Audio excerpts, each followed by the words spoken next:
berapa lama tahan kalau dah cerah. Kalau dah cerah, dia akan tahan selama-lamanya. Dia takkan datang kembali. You all kena jaga cara betul lah.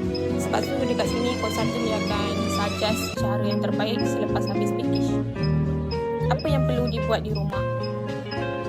Tapi insecure, datanglah. Sini semua staff perempuan. Farisha, datanglah buat. Kat sini kakak-kakak tolong bawa.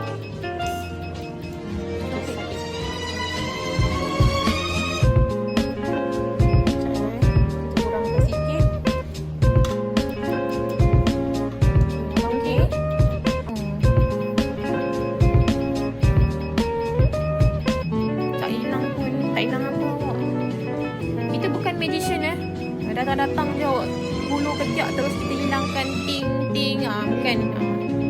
Kita bukan magician, kita buat laser ambil masa sikit. Thank you Kak Sherry.